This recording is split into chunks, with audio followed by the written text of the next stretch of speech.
This is the hurry up and wait portion of the show. We normally have Chief read poetry, but we decided to spare the crowd tonight.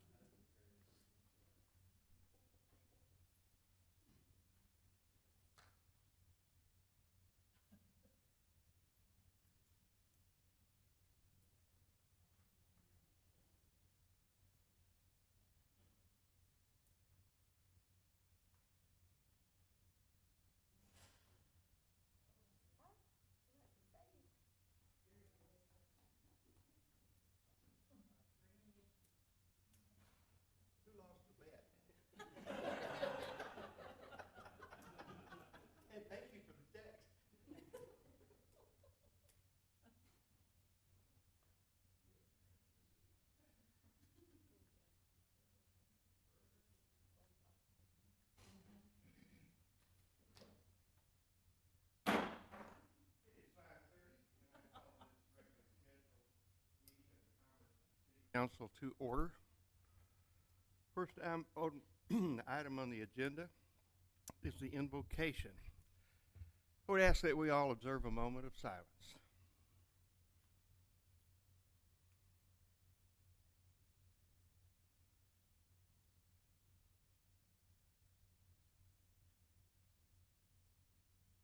Thank you.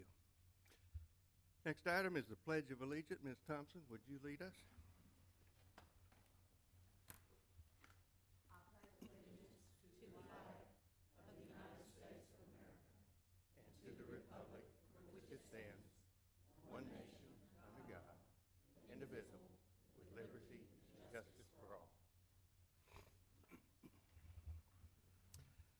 Item 4 is the consent agenda. Is there any item a council person would wish to remove?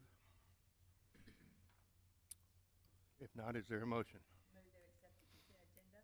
Second. All in favor, say aye. Aye. Any opposed? Motion carries. Item 5, presentation to City Council by members of the public according to the instructions on the agenda. I have one card. Are there others to be turned in? This card is from J.C. Hood.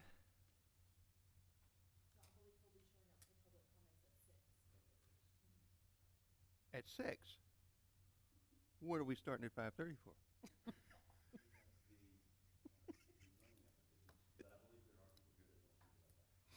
Okay. Shall we go on with item 6? Okay. This is the presentation of Proclamation for Constitution Week. They're not going to be here this evening to receive the proclamation due to COVID precautions, but they would like you to read it. I will read it, and doggone it, we're not going to get a picture with them. Maybe sometime later. City of Commerce Proclamation. Captain Charles Croxall Chapter of the Daughters of the American Revolution. Whereas September 17th, 2021 marks the 234th anniversary of the drafting of the Constitution of the United States of America by the Constitutional Convention. And whereas the Constitution of the United States of America, the guardian of our liberties, embodies the principles of limited government in a republic dedicated to rule by law, and whereas it is a privilege and duty of the American people to accord official recognition to this magnificent document and its memorable anniversary, and to the patriotic celebrations which will commemorate the occasion. And whereas Public Law 915 guarantees the issuing of a proclamation each year by the President of the United States of America, designating September 17th through 23rd as Constitution Week. Now, therefore, I, Wyman Williams, by virtue of the authority vested in me as Mayor of the City of Commerce, do hereby declare the week of September 17th through September 23rd, 2021, as United States Constitution Week in the City of Commerce, Texas. We urge all citizens to study the Constitution and reflect on the privilege of being an American with all the rights and responsibilities which that privilege involves. We also ask our citizens to reaffirm the principles the framers of the Constitution intended in 1787 by vigilantly protecting the freedoms guaranteed to us through this guardian of our liberties, remembering that lost rights may never be regained. Thank you. Item 7. First hearing and possible action on an ordinance authorizing a change in zoning from agricultural district to planned development district for property ID number 145 with a lengthy legal description that I'll let you refer to the agenda to understand. Mayor, Council, Howdy Lisenby, City Manager. The city has been approached by a developer with a planned development. Just as a brief refresher, we have a zoning ordinance that establishes various zones within our community, and within those zones there are land uses that are allowed by right, some that are allowed by conditional permit, and then there are some uses that typically are not allowed within a given zone. And when you have a zoning application, you can follow a couple of different paths, but typically if it's zoned agriculture, then they'll request it be changed zone to a residential designation. But a planned development gives you some flexibility to apply a mixture of uses within a given zone rather than restricting it to just one use. And so for this development, they have submitted a planned development rather than any one particular zoning. And staff has reviewed that, and it satisfies and complies with all the requirements of our regulations for planned development. This was presented to the Planning and Zoning Commission last week at a duly authorized and notified hearing of the Planning and Zoning Commission. They had a public hearing, took it under consideration, and they recommended approval of the planned development as it was submitted, with one addition, that there be some discussion and or negotiation between the developer and Hydro to allow for a buffer between the industrial use and the residential use that is proposed within the planned development. After that meeting with the Planning and Zoning, the applicant did conduct a meeting with Hydro staff. City staff was also able to participate, and the developer presented some modifications to their plan, which they're prepared to discuss tonight.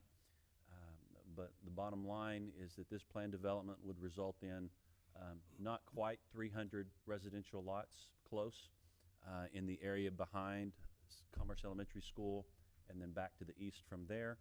And their request satisfies all the conditions that the city has, and staff is recommending approval of the plan development. This does require a public hearing, Mayor, so we would recommend that when you open the public hearing, the applicant be allowed to go first. Okay. And then other interested parties can speak after that. It is 5:37, and I open a public hearing related to item 7 on our agenda. And who is the speaker? Yes, sir.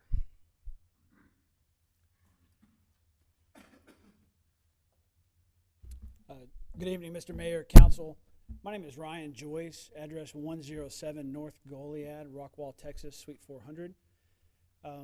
When this project came before us about 90 days ago, my wife and I saw this. My wife works for our company, and we saw this, and we got really excited. We have some family ties to this area. We're in this area quite a bit, and we see the need for commerce to grow. We see the improvements the university is doing.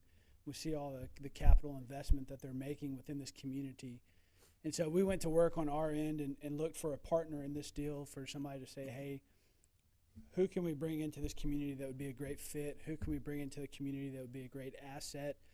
Not only help improve the housing in commerce, but do it in a way that is very appealing to not only the city, but also to the residents. So we've partnered with Bloomfield Homes on this particular project. We're extremely excited that they're here.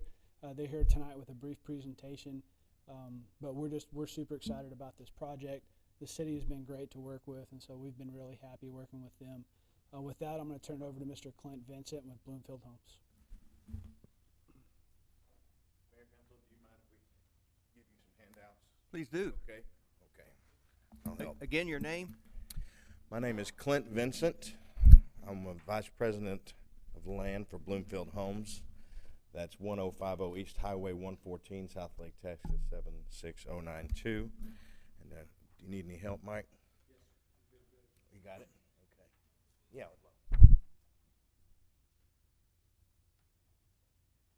The down arrow progresses the slides. It's counterintuitive. Well, thank you, and I won't take up too much of your time, but I want to be the one to introduce you to Bloomfield Homes if you're not familiar.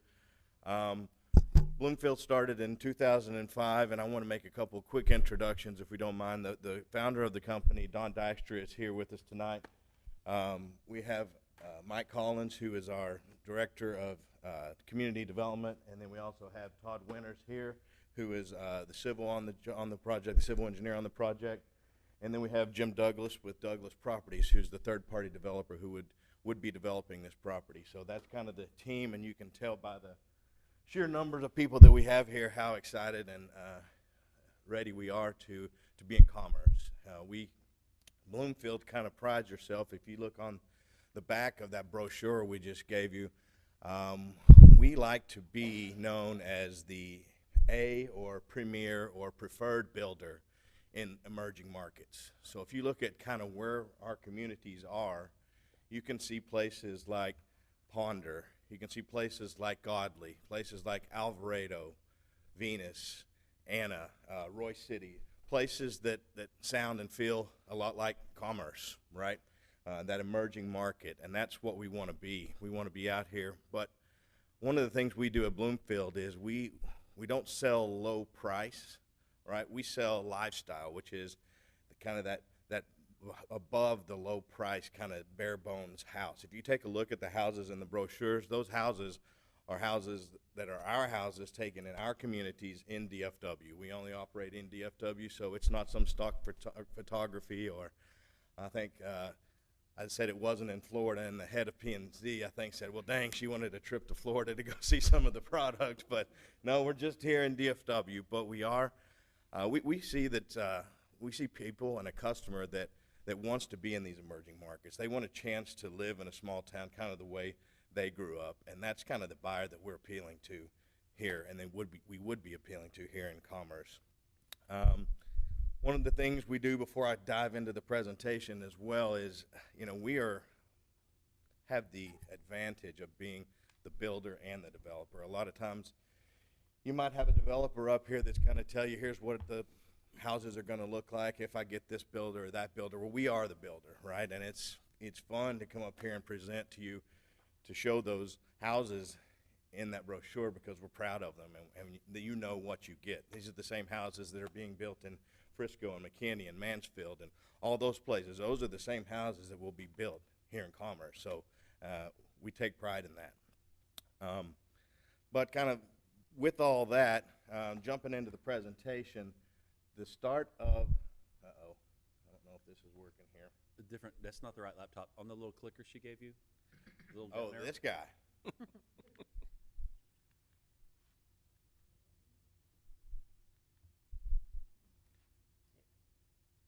Okay, we're there. I think we may have skipped one slide, but we're there. One of the okay. Here we go. One of the foundation of community is kind of the layout, and I want to get started here. This is County Road 3218. This is Sterling Hart Drive up here. I think you also call this Bus Barn Road. Yes. Is that correct? Yeah. That's what I heard. Centennial Park is right up here. Commerce Elementary School is right here. That kind of gives an idea of kind of where the property sits. Highway 11 runs over here.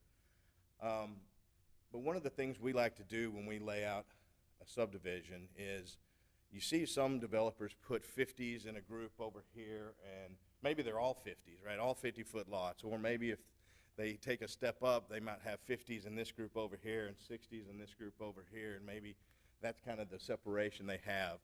But we like to do it a little bit different. We like to have a true mix, and that mix being that true side-by-side mix. So you're going to see 50s next to 55s, next to 60s, next to 65s, which is kind of how this is laid out. And what that does, it gives a real custom feel to the neighborhood. You get a different width lot. You get different width product. You get a third car garage thrown in. You get some of that makes that, it doesn't feel like that monotonous house, driveway, tree, house, driveway, tree, house, driveway, tree that you might see in some of the communities. Ours, we think that's a strong positive in what we do. Another couple of things to point out, as you see here at the bottom here, this is the hydro aluminum plant here. Our original layout had lots backing all the way up against our southern property line.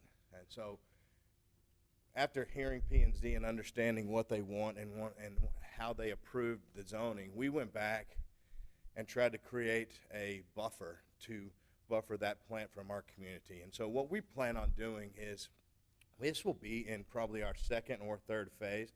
Our first phase is going to be connect out here to Butts Barn Road and probably up here to Sterling Hart Drive to create that first phase. But we can come in there immediately. There's an existing stand of trees on this fence line that we're going to be able to leave. It's a pretty good stand of trees, pretty tall, big, old stand of trees. But we're going to go in here and we're going to plant additional trees in here. We're going to get them planted up front and create that aesthetic buffer from our neighborhood to that plant. And what we've done is we're pretty proud that we came in here and created about 127 feet, so over 125 feet from that southern property line. So the adjacency to that industrial use is going to be at a minimum 127 feet away from these houses here. And we don't back those houses to their room. People live out of the back of their house, right? You're in your living room, you're looking through, now you're siding to that. No one's backing to that. So we're pretty proud of the solution that we came up with, that we presented to Hydro on that Thursday. So I'm an engineer, so I really get into the layout, so I'm probably talking too much about the layout. We can move on a little bit to talk a little bit more about what else is going to be in the neighborhood. We're committing with the plan development to have a splash pad, to have, open spaces that you saw in some of the layout, to have playgrounds, and then getting into the houses. You can see that we built a super quality house, that covered front porch with balconies. The mixture of materials on the house, it's not just a single material. It's that stone and brick, the landscaping and the street elevations that change as I described earlier. Here's just a few pictures of some of the interiors. You've got an entryway, you've got a game room, a master bedroom, a media room. Getting into some of this, here's another master bedroom, a kitchen, a living room. But these are the type of materials and layouts that you will see in our homes. You can see that we have this architectural, unique interior living space, the open, flowing plan, dramatic windows allow abundance of natural light. You can see that it's not one of those houses that might have one window on one wall and three windows on the other. We have many more windows. Completely sodded yard, irrigation, landscaping, and stone border. We have some energy efficiency built into our home with the LED lighting, the radiant barrier decking, dual pane vinyl low-E windows, that 16 SEER heating and air conditioning system, R38 attic insulation, insulated garage doors, programmable thermostats, dual zone HVACs.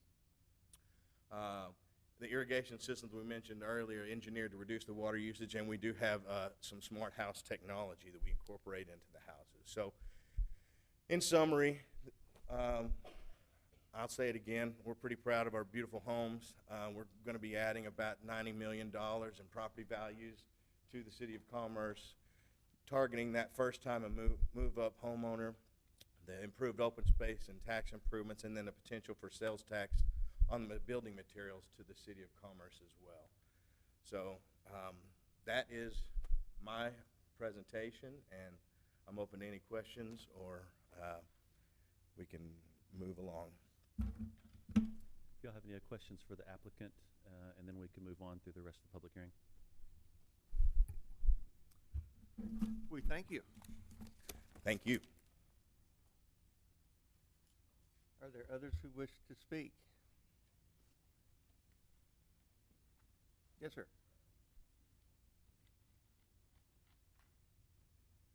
Good evening. My name is Dan Luckett, the Operations Director at Hydro Aluminum. I have a statement I'd like to read instead of me just rambling on. Thank you for the opportunity to be heard. Hydro is pleased to be part of the commerce community for almost 20 years now, and we look forward to hopefully being here for many years to come. We appreciate the support from the city in helping establish the plant back in 2002. And we are proud that we are able to maintain and grow our employment base and continue to invest in commerce, like with our other expansion in 2017 we did at the plant. I would like to say that we're not opposed to the project overall, as we want to see commerce grow and continue to prosper, but we still have concerns. One of our chief concerns is the noise that we produce during our normal operations and having a residential neighborhood located extremely close to our operations. We did meet with the developer last week, and the revised plan is much improved. The improvement consists of replacing the closest residential lots, which you've seen, adding the green space, leaving the existing tree line, and then adding additional trees. But we'd also like to have them add a berm along the northern edge area where the city, I think the economic development owns now, and then down the other side. So it would kind of connect to the berm that we have today. So we are willing to make available some of our property in these areas so that this can happen. We request that the city requires these additional improvements to be into the plan as part of the approval process. You know, if the noise complaints continue after the houses are developed and built out, the only other option we would probably have is build a building over our scrapyard, which is where all our raw material, the majority of the noise comes from. And I would anticipate that to cost $1 million, $2 million. So it's not cheap, but it's something that we are evaluating if that is needed, but we need all of the parties to come to the table before those other houses are built. So it is important that our operations can continue to grow and expand so that we're able to thrive in an ever-changing and competitive industry. In order for us to do that, we must be able to operate as we have the past 19 years, and we want to be on record noting that future expansion of our operations could trigger the need for us to request variances from the city. And if that happens, we'd request that you consider the fact that this neighborhood is being developed with full knowledge of our existing operations. As people move into these homes, that can be forgotten over time. And we urge it to continue to be factored into your consideration of requests that may come from us. We trust that the city will continue to support operations and the employment we're able to provide here in Commerce. Any questions? Well, we thank you very much and understand your concerns. What public response do you have now related to noise? I have not personally had any complaints since I've been the operations director, and that's been 3 years. But we have employees that live off of charity, and they'll talk to their neighbors, and their neighbors will say, "Oh yeah, you know, what are y'all doing over there? Y'all make a lot of racket." And during the planning meeting last week, we had somebody that lived somewhere over there. I think he runs the scrapyard over here in Commerce, and he said, "Yeah, we're noisy and we're loud." I think a couple of the members that were there said that they can hear us too, from time to time. Well, there are certain times that it's louder than others, and through the years that you've been in operation, I have had very few people complain about it. Right.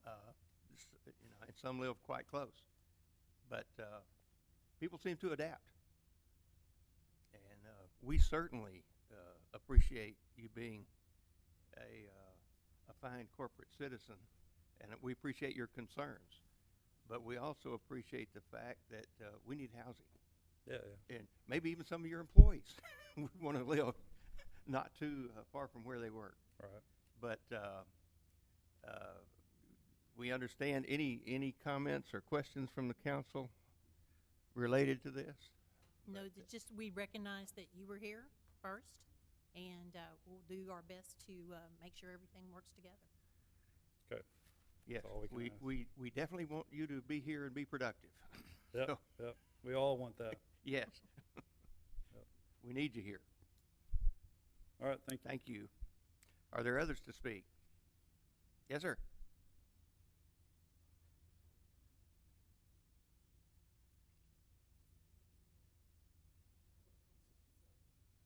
Oh, are you here for public comments, or are you here for this special? All right, I'm going to open that up in just a minute. In fact, just stay right there. No, we've got We- some more to do. Yeah. We got So some more to do. All right, well, we'll we'll take- bring you back up. All right, what do we, Are there any others that wish to speak about the zoning application that is in front of council? Okay, the mayor, you can close the public hearing. okay, it is now 5:54, and I close this public hearing. And, Mayor, if I may, before you take any action, just a few comments from staff, and we recognize and we want to validate the concerns that have been expressed by Hydro. We've even had some conversation about permitting processes and the fun we all get to have with the Texas Commission on Environmental Quality, or TCEQ. And so staff recognizes that, and we are fully committed to be supportive in any future air quality permits or anything like that we can do to assist on those permit applications. And I guess you could say in a perfect world, you have the ability to buffer heavy industrial uses by moving into maybe a heavy commercial, and then transition into a general business, and then transition into residential. That is the common way that it's done in general development. There are some unique conditions that face us in commerce. We're not landlocked, but most of the raw land within our community is either one, owned by the university and not available for development, or doesn't have any existing utilities already in place, which significantly increases the cost of seeing development happen in those properties. This particular property does have many of those advantages, that there's already major water lines serving that area. There's already major sewer trunk lines serving that area. And so the infrastructure cost to establish a development of this type is very attractive in this location for some of those reasons. And so we feel like there's a balance between the needs that we have for homes and supporting the businesses and the industries that are here. When I was interviewing for this job, I had the opportunity to speak with Superintendent Charlie Alderman, and in conversation I asked him, well, what's one thing the city could do to help the school district? And very quickly his first answer was homes. He said that many of their teachers have to live somewhere else and commute and drive to Commerce, and that means their kids don't go to school here, and it creates recruiting and employment problems for the school system. He said the single greatest thing we could do for them was homes. Shortly after I got here, I met with Dr. Rudin, the president of the university. I asked him the same question: what's something the city could do that would significantly improve and help the university? He very quickly responded with homes.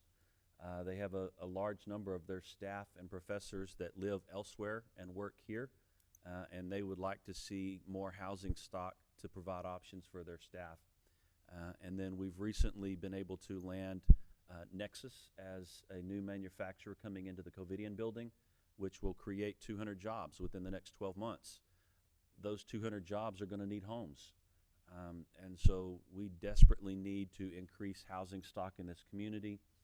This particular property, while it is in proximity to Hydro, presents many of those advantages of existing infrastructure that are hard to ignore. And so we recognize that the developer has made significant commitments to reduce the number of lots and change their layout. We also recognize the validity of Hydro's concerns. Staff feels that this is an elegant compromise, and we continue to endorse approval of the planned development as it is now presented. questions? Comments? Is there a motion? I move that we accept the first reading with the amendment with the The buffer. buffer. All in favor, say aye. Aye. Any opposed? Motion carries. Thank you. Item 8, first reading, public hearing and possible action on an ordinance authorizing a change in zoning from agricultural district to planned development district for property ID 34146, legal description A0913, Riley 1 track, W track 17, 26.2036 acres. Mayor, Council, Howdy Lisenby, City Manager. This is connected to the same subdivision that is being proposed as a planned development. The first group of tracts were privately held and they're under contract to be sold to the developer. This particular tract is held by the Economic Development Corporation, and they have a commitment to sell to this developer as well, but we have to rezone that property also at the same time. And so it does require a public hearing, so anyone that wants to speak, but it's the same project, same location, just a different tract of land. Okay, it's 5:59, and I open a public hearing on agenda item number 8. Is there anyone wishing to speak?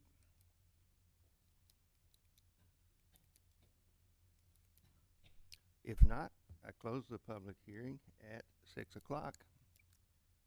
And is there a motion related to the item? I move that we authorize the rezoning of this plot. Second. All in favor, say aye. Aye. Any opposed? That motion carries. Thank you. Item 9, discussion and possible action on a resolution nominating a representative for the Hunt County Appraisal District Board of Directors. Mayor, I would like to request to respect the time and the distance that some of the developer has to drive. We do have a brief conversation that we need to have in executive session regarding a Chapter 380 agreement that is associated with this development. I would request that we adjourn into executive session for a short period of time to have part of that conversation with the developer, and then we can come back to our regular agenda. Okay, is there a motion that we I move that we reconvene adjourn to executive session. at 6:01? We will adjourn to executive session and return as soon as we finish our discussion. Chief, this is the opportunity to read that poetry that you were working on. It is 6:23, and I call this session back to order after executive session. Is there a motion related to executive session? Yes, Mayor, I move that we, the council, allow the city manager to continue negotiations with the developer on the 380 agreement. Second. All in favor, say aye. Aye. Any opposed? That motion carries. Thank you. We're going to go back. Gentlemen and lady, we certainly appreciate you being here tonight and look forward to working with you. Very much. Thank you very much. All right. Yeah. So I have a move that we allow the city manager to continue negotiations with the developer on the 380 agreement. A second. All in favor, say aye. Aye. Any opposed? That motion carries. Okay, let's go back to item 6, since we have a speaker who's submitted a card. Mr. Hood, would you approach the podium and state your name and address and tell us what you would like for us to hear? How y'all doing? My name is Jace Hood. I'm an event planner. I came up here today to propose a breast cancer awareness event. I was just calling to, I basically just came up here to present the event for the Breast Cancer Research Foundation. The event just primarily is a fundraising event for the Breast Cancer Research Foundation. I had an event last year that went really, really successful where we raised over $2,500, and I think that was eligible for donation was $1,750. And through those donations, we were able to help, I think it was 234 women. I'm sorry if I missed the word, I'm sorry, I know. Yeah, there you go. And then for them to get tested, and also for the Young Survivor Coalition, who advocates for, I'm also a part of the Young Survivor Coalition. We advocate for women under 40 that have breast cancer or have the breast cancer gene. We also raise awareness for those type of women to get tested, early detection. We all, those type of things. My mom was also a very, very strong supporter in that. She also passed away from breast cancer, so she definitely is a big reason why I'm continuing just raising that awareness. I have 4 little sisters as well, and my sister's also a partner with me when we go to different cities and do different events. the next event that we have with the Young Survival Coalition will actually be on October the 5th, and it's going to be a breast cancer awareness spin-a-thon. The event that I was proposing today, I know Miss Jacobson has my PowerPoint, and it's basically just a ball out for breast cancer, a jersey event that I was proposing for the Commerce City Gym, the recreational facility. Too much, I understand that I really didn't know exactly the guidelines. I just want to basically just come to the city and just, propose the event to see was it okay to have, or like what was it going to take to make it happen. That's pretty much all that I have. I know y'all be getting the PowerPoint. If I could schedule another meeting where y'all look over that PowerPoint and then just let me know any questions or any way I can make it easier or any other options that I could do to make the event happen. But thank you. Thank you. Mayor, Council, the current policy of the city for use of the city gym is for sports events only. I think at one point in the past they had, it was like a prom event or some kind of event where they had chairs and tables and it damaged the floor of the gym. And the city kind of set a policy at that point that they would only use the gym for basketball, volleyball, for sporting events that use the floor. And so we've had requests in the past to use the gym for events that had tables and chairs. We typically have denied those based on that policy, but we're here to support whatever policy the council wants to put in place. Yes, sir. I also have because like I said, we do a lot of breast cancer events in other cities. I also went to the recreational facility. We have a partner that is willing to give a padded tarp that will cover, I think, the whole floor of the gym. We won't be using any tables or chairs. I think the only tables. I'm sorry, I never spoke to one of these. Oh, okay. But basically, it's a padded tarp. I think it's going to cover. I think actually the tarp that he has will be kind of bigger. So I know he was talking about getting some weights that'll be able to cover the floor of the whole gym. And then I don't think we won't be using anything but I think 15 chairs around the perimeter just for people if their feet get tired or anything of that sort. Just to protect the floor, because I do know, like, my little sister has a basketball game in the gym, so that's how I was knowing that it was a big policy to keep that floor clean and without scratches, because I wouldn't want her slipping on anything or catching a mark in the floor or anything like that. Any questions or comments? All right. Well, during public comment, they can't take any action, but I will follow up with you and we'll see. Okay. Thank you so much. Appreciate you coming. Appreciate what you're doing. Any others who want to speak during our item 6? Or item 5, rather. If not, we will move on to item 9. Discussion and possible action on a resolution nominating a representative for Hunt County Appraisal District Board of Directors. Mayor, Council, last month we brought this item to you. The Hunt County Appraisal District has a board of directors, and various taxing entities have representatives on that board that kind of take their interests and work on their behalf. There are so many, I don't remember the exact number, but there are so many taxing entities in Hunt County that not every entity gets their own representative. So every entity gets to nominate representatives, and then over the next couple of months, we'll have an opportunity to vote for representatives to fill out that board. Typically, the City of Commerce and Commerce ISD, based on our taxable values, between the two entities, we have enough votes to guarantee one seat at the table that represents our interests. And so historically, the city and the ISD have worked together for those nominations. Last month, y'all asked for some more time to think through possible nominations and possible people to represent us. Since that time, Commerce ISD has nominated Mr. John Sands. He's the current rep that sits on that board on our behalf. But if the council wants to nominate John, nominate someone else, you could probably nominate a couple of people. But whoever ends up on the nomination in the next round of voting, my only caution is that if we want Bob and the school wants Fred and we vote for Bob and they vote for Fred, there's a possibility that neither one of us get anybody. And so we would recommend some coordination with the ISD. but we are happy to take your nominations and submit them to the appraisal district. Are there nominations?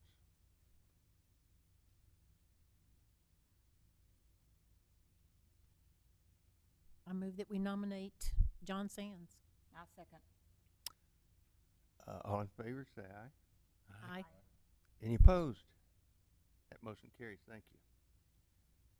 Thank you. Item 10, discussion and possible action on a resolution approving a tax resale deed for the property located at 609 North Neal. Property ID number 52900 within the City of Commerce. Good evening, Mayor and Council. The city's tax attorneys brought to us a tax resale deed for the property located at 609 North Neal Street. The property was struck off the tax roll in 2000. Then our tax attorneys took it to an auction in 2018, at which time there was no minimum bid received for the property.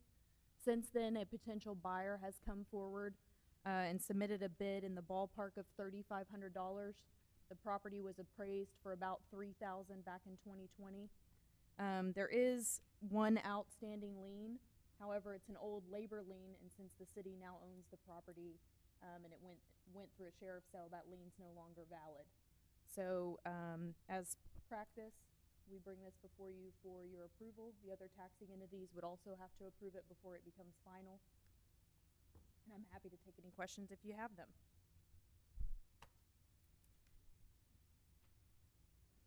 Any questions? Is there a motion? I move that we accept the proposal. All in favor, say aye. Aye. Any opposed? That motion carries. Item 11, consideration of an ordinance amending ordinance number 20-12, which adopted the fiscal year 2020-2021, fiscal year 2021 budget, providing for the adoption of amendments to the fiscal year 2021 budget hereto as set forth in Exhibit A, and providing for an effective date. All right. Good evening, Mayor and Council. So this is the current fiscal budget that we're living in right now. It comes to an end September 30th. And so the effective date would be as of today. You asked me that last year. So the changes that we are asking for you to adopt, number one is when our city manager came on board, he did some restructuring, which had a net effect on our personnel expenses overall within our general fund and our public utility fund. And so just because of the drastic change that we had, because we decided not to fill some of the more higher positions, we felt like it was necessary to demonstrate that in our final budget, where the changes were and how it affected each of the budgets. So it's a net effect of budget to the budget for the general fund and the public utility fund. The only other funds that went above their budgeted expenditures are minor funds, and they are typically funds that are based on estimates when we do the budget, and we kind of true it up towards the end of the year. So the first one is our equipment replacement fund. We are requesting that we increase the expense by $20,000. This came after the audit was completed. The auditors requested that we start having an expense on our books for the enterprise vehicles that covers the interest expense. This is because there was a law change that on how we're supposed to carry financial leases on our books. So this just puts that interest expense into the budget. The next one is our debt service fund. This is our fund that takes in the property tax. That's the INS portion. So the $208,000 is just because it was an estimated amount before we got the new debt this year. It's already offset by the $1 million+ we got on the bond, and it's already offset by the property tax we've received this year on the INS side. So it's just truing up the expenses. Capital Project Fund, if you remember, we did a budget adjustment not long after Howdy came on board for redoing the air conditioning units in our building and some of the in the public safety building. After everything was said and done, we were about $5,000 over budget, so this kind of trues that up. We do have the fund balance to cover that $5,000. This just trues up the expenses to match the budget. And the last one is our Employee Benefits Trust Fund. So what this is during every payroll, we do a transfer that transfers these funds into a specified account. It has its own bank account. This is what we pay our medical benefits out of. And so, of course, it's just an estimate every year. I try to get as close as I can, but, you know, if people choose different plans and whatnot, so I was only $5,000 off this year, but it is offset by the revenue. So the revenue is the transfer in from the general fund for every payroll, and then the expense is what we pay out for our benefits. So that's all of the budget adjustments that we have for the current fiscal year that we're in for 2021. I'll take any questions you have. All right, thank you very much. Thank you. Is there a motion? I move that we accept the amended ordinance number 2012.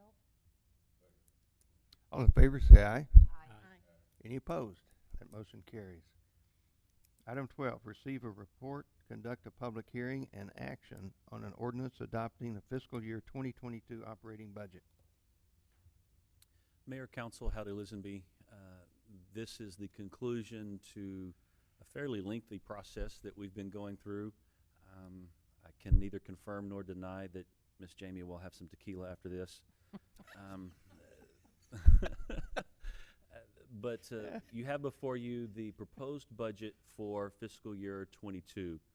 That is beginning October 1st of 2021 and concludes on September 30 of 2022.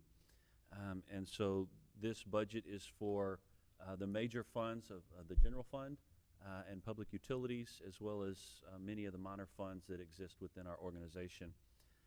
As a reminder, there is an increase to the general fund. The bulk of that is reflected in the receipt of the federal funding from the American Rescue Plan, or ARP. And so we've recognized that additional funding that's coming in, as well as a small increase in funding from keeping the property tax rate the same. The high points of this budget, as we've discussed, primarily rests within increasing salaries for our first responders. To remind council and the public, when we look at the rates we're paying for our salaries and benefits to all of our staff, we look at what we call a market wage. Basically, Greenville East, we evaluate what other cities are paying for jobs and classifications within the same ranges, determine if we're paying a competitive wage. If you begin to go west of Greenville and get into the Metroplex, salaries skyrocket significantly, and we don't believe, and we're not trying to compete with them, frankly. But the sad reality is the wages that we're paying right now to our first responders is significantly below a market wage for our region, and we're looking to correct that over a 3-year period. This budget accomplishes that. It also allows for improvements in training, improvements in some of the other things that we do. Our goal is to become more effective at the services we deliver to our community, so that every dollar that they give us, we're being responsible with those dollars and providing effective results to the community and the services that we provide. We're happy to answer any questions that you have, but staff is requesting approval of the FY22 budget as presented. And the public hearing. Okay, it is 6:40, and I open a public hearing regarding item 12 on our agenda. Is there anyone who wishes to speak?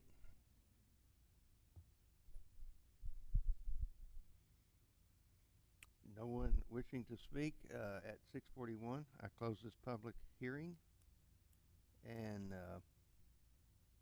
is there a motion related to item 12?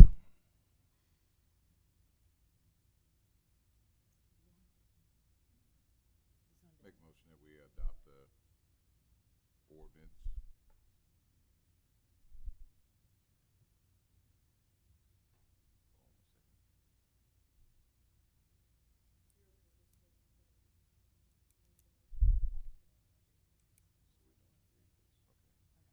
Make a motion to adopt the ordinance as presented. Second. All in favor, say aye. Aye. Any opposed? That motion carries. Thank you. This is a roll call vote. Let's start on this end. Aye. Stephanie, aye. Wyman Williams, aye. Becky Thompson, aye. Teddy Real, aye. Will that do? Okay. Do we have to read the statement? Okay, all right, okay. All right, item 13, consideration and possible action on an ordinance ratifying the property tax revenue increase reflected in the adopted fiscal year 2022 operating budget as a result of the city requiring more revenue. Is that requiring or acquiring? The budget we adopted requires more revenue. Requiring more revenue, okay. From property tax than in the fiscal year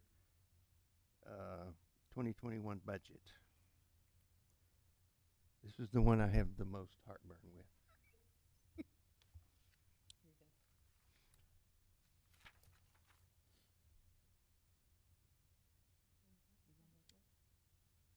Is there a motion? I move that based on the tax rate of 0.82% per 100 of assessed valuation, I move that we approve the ordinance ratifying the property tax revenue increase reflected in the fiscal year 2022 budget, as this budget will raise more total property taxes than last year's budget by $309,951, or 9.8%, and of that amount, $31,795 is tax revenue to be raised from the new property added to the tax roll this year. I'll second. Very well said. Thank you. Yes. I have memorized it. Roll call? Roll call. Tony? Anthony Henry, yay. Stephanie Muller, yay. Wyman Williams, yay. Becky Thompson, yay. Teddy Real, yay. Thank you. Item 14, receive a report, conduct a public hearing, and possible action on an ordinance adopting the tax rate of 0.82 cents per 100 assessed evaluation as of January 1, 2021 for fiscal year 2022. Mayor, Council, Howdy Lisenby, as part of the adoption of our budget, state law changes and moves the field goals every other year. So thank you for your patience. We have to adopt a budget first, and then we adopt the tax rate that supports that budget. And so this item calls for a public hearing.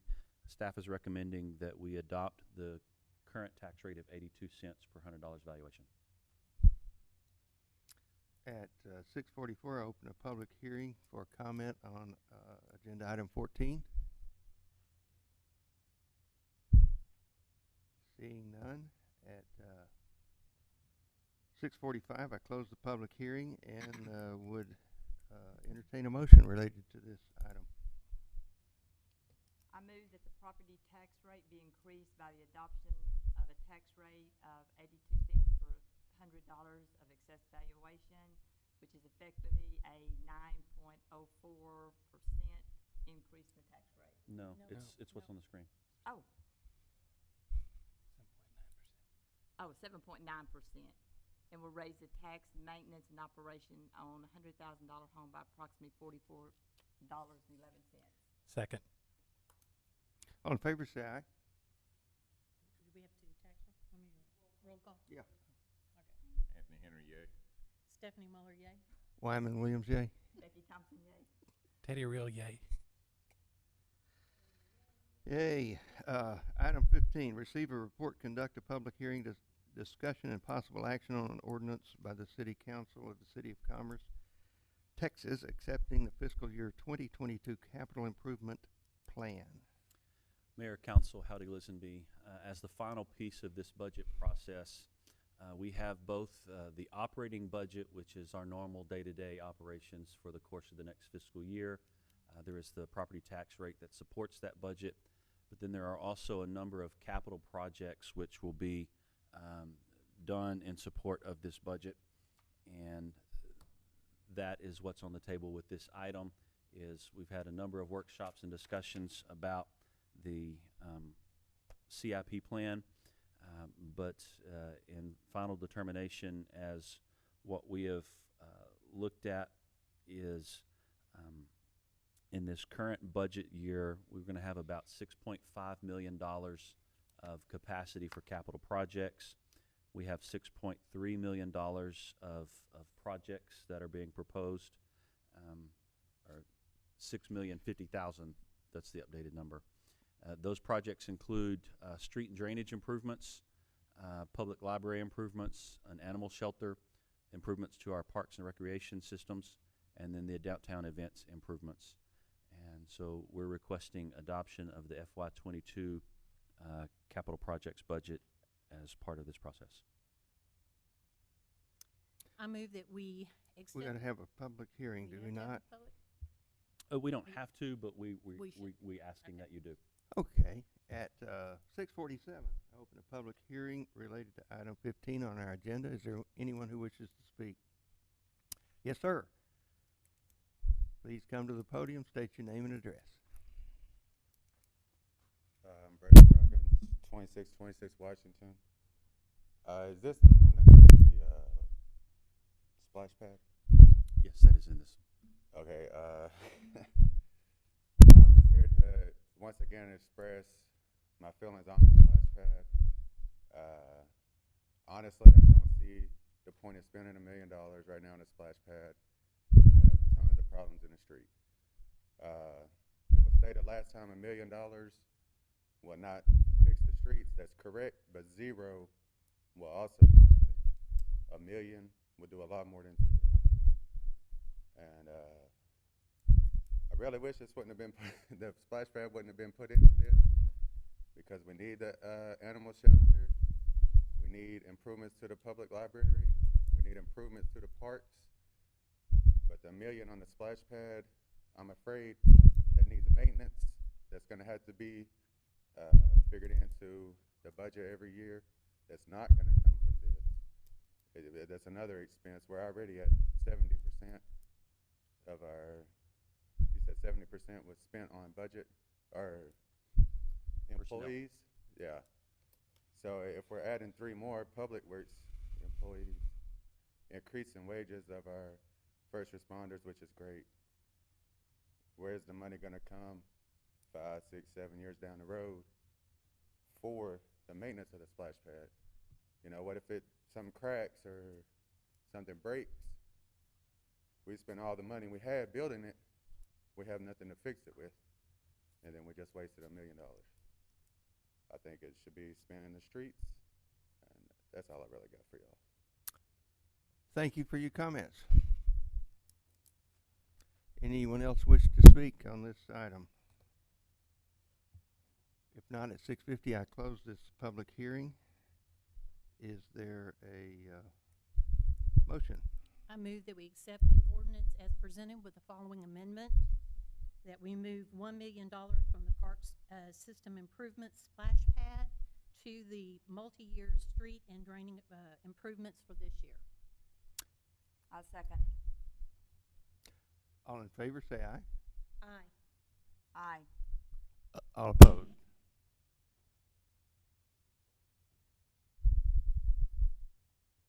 Any opposed? Aye. I am opposed as well. The motion fails. Is there another motion?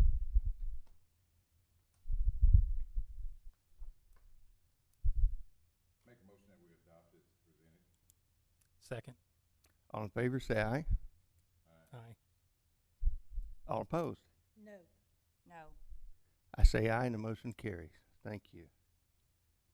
Item 16, second reading, discussion and possible action on an ordinance amending Ordinance is 2021-08 to reflect modified City of Commerce water and wastewater rates. Mayor, Council, Howdy Lisenby, City Manager. The last piece of our budget process is looking at the utility rates that we charge for water and sewer service. We've had a number of workshops, and so I won't belabor the details because my tendency, I can talk for long periods of time on utility rates, so I'll defer. But the bottom line is the current rate structure that we have effectively penalizes residential customers and asks for them to subsidize commercial and industrial customers. And with that rate structure that's been in place for the last at least 8 years, the Public Utility Fund continues to lose money, and that is not sustainable over the long term. The rates that we have proposed corrects the subsidy and allows for a lifeline rate for basic domestic needs of our residential customers. It minimizes or removes the subsidies, and it gets the public utility to a break-even point. The fund balance carried by our public utility does not meet our current 3-month threshold. Financial policies calls for each fund to have 3 months of operating reserves and fund balance. We don't have that in the public utility at this point in time. This rate adjustment does not move us back towards the fund balance because this is a fairly substantial adjustment by itself. It's been over 8 years since we've looked at these rates. There will be some rate shock as we bring this back into line. And so this year we're just proposing rates that correct the subsidy and get us to a break-even point. And then in future years, we'll start rebuilding our fund balance. We feel both of those moves are necessary. We're not prepared to bring a rate adjustment to accomplish all of that in 1 year. And so we're asking for approval of the water rates as they've been presented. Any questions? Is there a motion? I move for the approval of the second and final reading of the water and sewer rate ordinance. Second. All in favor, say aye. Aye. Any opposed? That motion carries. City Manager's report. Mayor, City Council, thank you for your time tonight. We appreciate all of your patience as we've worked through this budget process. We just have a few more items to go over. I want to thank the gentleman for coming to speak on behalf of breast cancer awareness. He's done events with the city and in the city before. We look forward to working with him again.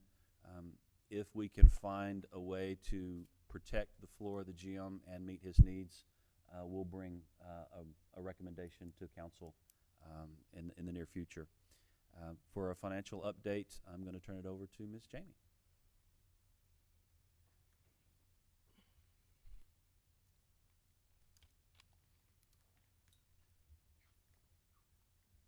All right, good evening again. So we're going to talk about property tax in August. It is not the same news that you're used to hearing in property tax.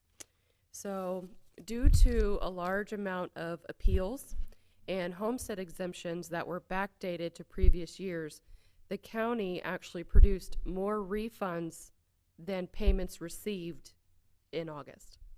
So our revenue actually decreased slightly in property tax, but only by about $4,000. So although we are very close to our budgeted tax levy of 97%, the overall tax levy actually decreased. I didn't show it here, but it actually decreased after all of the appeals went through. So we may or may not hit our budgeted numbers, but one thing that I did see this year is that delinquent property taxes that are being paid was over budget by $30,000. So that makes up for the $17,000 we're kind of short. So I think that goes to show that these properties that you are selling and that they are moving forward, we are starting to see some of those delinquents fall off, and new properties hopefully will keep coming in. So that is one good note, even though it doesn't look like we moved very much in August. Any questions on property tax? All right, so moving into sales tax. So for this fiscal year, we have surpassed our budgeted sales tax revenue of $1 million, and last year's total revenue by an additional $120,000 for a total of $1.27 million, which is great news. And then moving into the retail, we can see once again the retail trade is surpassing every year, especially for the month of September. It's still very strong. We're also seeing that strong growth continue in other industries like accommodation, food services, and manufacturing as well. So taking a look at our retail trade. So for the first time in 48 months, our online sales tax revenue has been,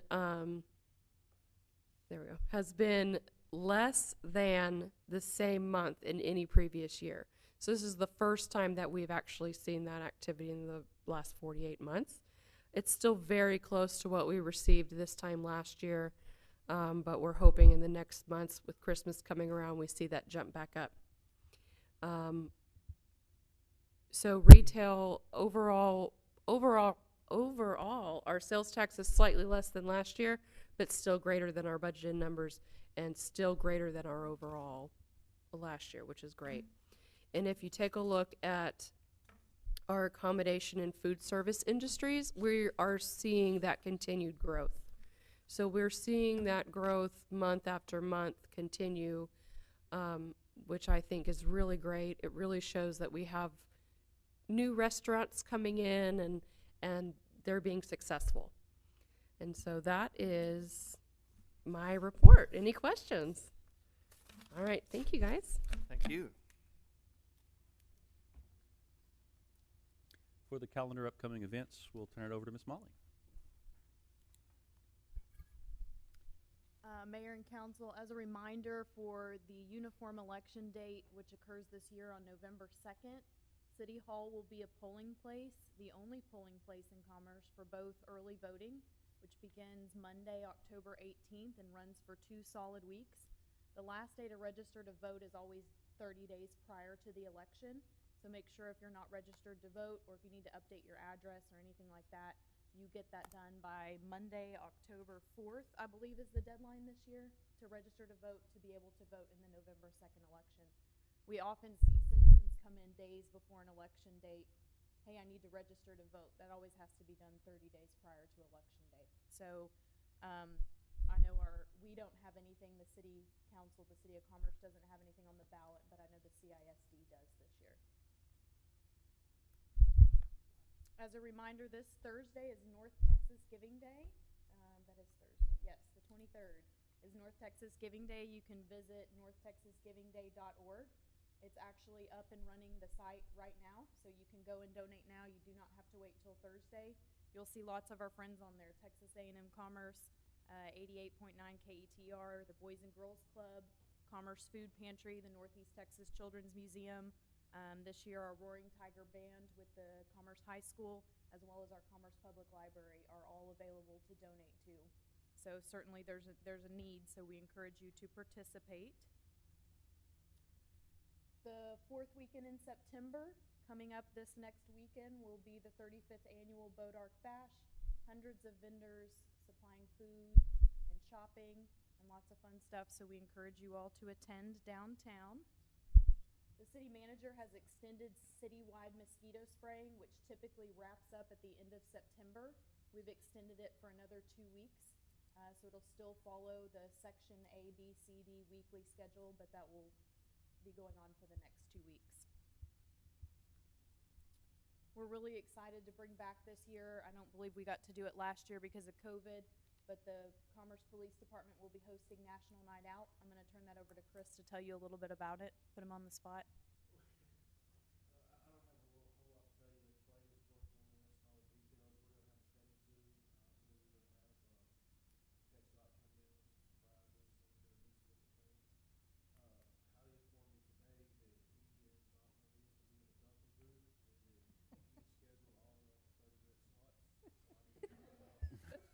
You're welcome. We'll see.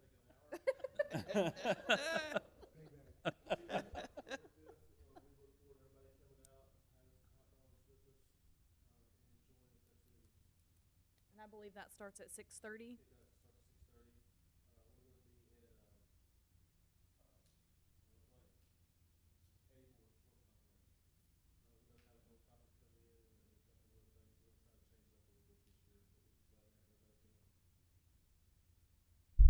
All I have for special events. Regarding personnel, you may remember, I guess it was this past weekend, there was a large fire out on the edge of town at the scrapyard. Our fire department, as well as cooperating with some other fire departments, responded and were able to get it under control. We didn't have any structures that were ever any danger, but it was a large fire, and we were able to combine forces and get it under control. They did take a couple of pictures to kind of show you live action, what was happening out there on the ground, and so we're very thankful for our first responders. One of the things that we've started saying is that on your worst day ever, we want our best people there to serve you, and we believe we have incredibly good men and women in our first responders corps, and we're very thankful for the work that they do. Mayor, that concludes my report, and we're happy to answer any questions you may have. Any questions? All right. There is a need for another executive session. Is there a motion related to recess into executive session? So moved. Second. All in favor, say aye. Any opposed? That motion carries. If you, council members, while we're in transition, could we get Bonnie to take our picture with the proclamation so we have something to post that we recognize the Constitution? And Mayor, if I missed it, the time was 1902. I mean 702. Sorry about the military time. That was a good year. 1885. Can't get off military time. And it, yeah, we'll call it 702. At 7:30, I call this regular session back to order. Is there a motion related to our executive session? Yes, I move that we allow the city manager to negotiate a 380 agreement for the 1612 Live Oak property.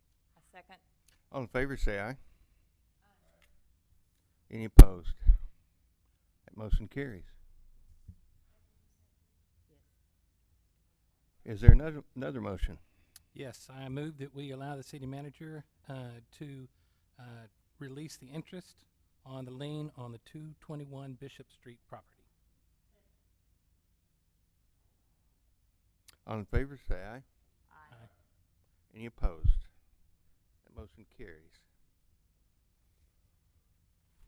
There being no other business, I declare this meeting adjourned at 7:31.